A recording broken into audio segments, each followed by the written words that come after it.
Est-ce que vous savez que l'émerveillement, la jouissance et la bonne action peuvent vous aider à la décharge mentale, à remonter vos énergies, baisser le cortisol, nettoyer vos organes, développer votre créativité et vous aider à vous connecter au divin, c'est-à-dire à vos perceptions extrasensorielles? C'est 6 choses et encore, j'ai fait un résumé et je vais vous expliquer sur cette vidéo les 3 choses où je vais un peu plus détailler. Donc je t'invite à écouter la vidéo, à la partager si tu la trouves intéressante. Et si tu souhaites aller encore plus loin avec moi, il y a une communauté privée où je fais 8 lives par mois, où je vais beaucoup plus loin. Il y a un lien dans le profil, ou s'il n'y a pas le lien, tu me le demandes, je te l'envoie. Si tu souhaites travailler avec moi en direct, je fais du mentoring, donc viens te renseigner. Et pour fêter les 1 an de ma communauté, je propose un dictionnaire que j'ai eu de réseau très privé. C'est pas un dictionnaire qui est dans le marché, où les définitions sont un peu différentes, qui m'a permis de reprendre le pouvoir des mots, parce que le pouvoir des mots est créateur. Et quand on a la vraie définition et les vrais mots avec leur vraie définition, je veux dire, et comment les utiliser, c'est pas tout à fait la même. Donc je fais ce... Alors c'est un cadeau qui n'est pas gratuit, il y a un investissement à faire, mais si vous voulez vous renseigner, vous venez en privé avec grand plaisir. Maintenant, je reviens sur mon thème. Il faut comprendre les 3. Donc la première, c'est l'émerveillement.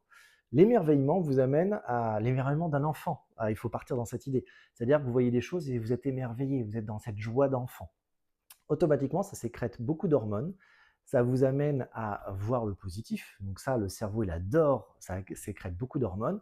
Les hormones permettent de nettoyer quasiment tous les organes. Et ça va vous amener à l'émerveillement, la créativité des enfants. C'est pour ça que l'émerveillement est très intéressant. Soyez en contemplation et soyez émerveillés de ce que vous voyez. C'est un acte à la fois très intellectuel, mais immensément spirituel. Donc, restez des fois à vous asseoir et à vous émerveiller de la vie, à voir un oiseau, du vent, un chat qui joue, des humains, des enfants.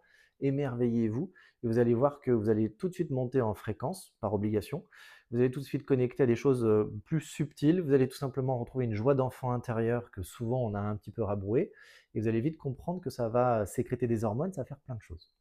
Maintenant, la jouissance. La jouissance, pas n'importe quelle jouissance. La jouissance sur un principe d'amour. Donc ça peut être par vous-même, si vous le souhaitez, mais on est plutôt dans l'idée quand même du couple au minimum. Je parle plutôt du couple, évidemment, où il y a la jouissance partagée avec amour, avec un compagnon, une compagne, ce que vous voulez. Cette jouissance-là, c'est une des plus puissantes, surtout que vous, mesdames, la jouissance féminine est 9 fois plus puissante que l'homme. C'est pas pour rien qu'on dit à la femme qu'elle va au 7e ciel. C'est quoi le 7e chakra, hein? C'est la connexion au divin. Et en fait, dans la jouissance, vous avez toutes les hormones qui se sécrètent.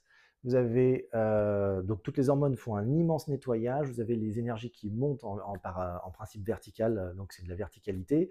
Vous devenez très souvent créatif parce que la charge mentale elle disparaît, donc vous retrouvez des connectivités que vous n'avez pas, de la créativité. Très souvent, les gens après l'amour ont beaucoup plus de créativité.